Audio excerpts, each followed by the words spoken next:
like the all-white high top strap with the bum bottom. Salute, President Obama, and I wish you much success on your trip to Asia. And I hope that you're able to seal the deal and bring back jobs to America to prove to people that you're not just the president for Democrats or Republicans, but you're the president of the United States.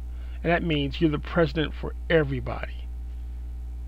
And it's hard to sit back and listen to how the Republicans have talked about you and what they wanted to do to you as basically get you out of office. You know, you reach out with an olive branch and they pull guns on you. But that's okay. That's okay. You know, you're showing that you're the better man. You know, even George Bush this week on the radio came out and said that he was mad at Kanye West for what he said about Katrina and that he didn't like black people. And we're no different. We got YouTubers out here upset with what each other is saying. So, in closing with that, you're just a better man. You're not letting them distract you, and I think that is a very honorable trait you have.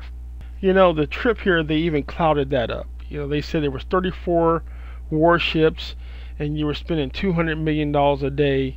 You know, and Rush ran with it. You know, I mean, he just jumped through the roof about it.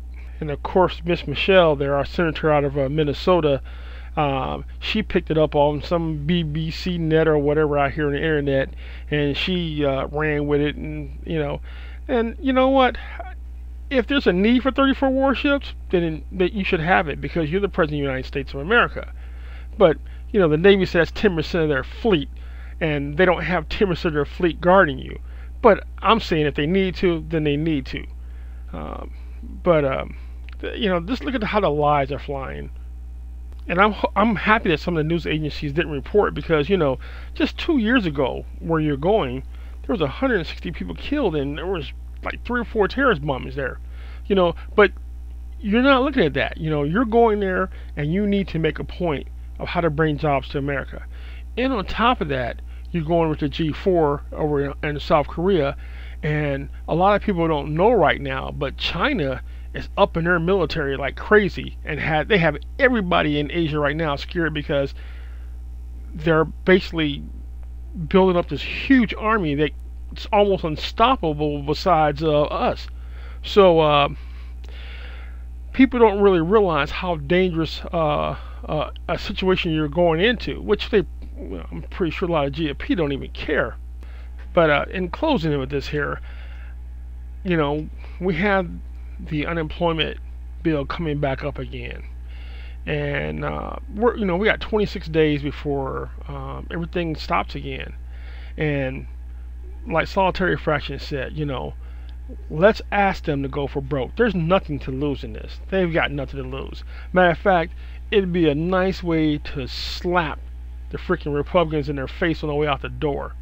So we need to get on the phones here and start making some calls, like Solitary Fraction said, to these Democrats that are leaving out the door and asking them to help us get this extension passed. And not just extension, but a long-term extension for a year, and just in case we need it. I mean, I know we want jobs. I cannot imagine anybody wanting to live off unemployment for 2 or 3 years. It's just not worth it. But in case you can't get a job, in case this thing doesn't go good with Obama, and in case he can't pull the jobs back to America, or in case the GOP pulls some other kind of stunt, it'd be nice to know that you have a roof over your head, wouldn't it?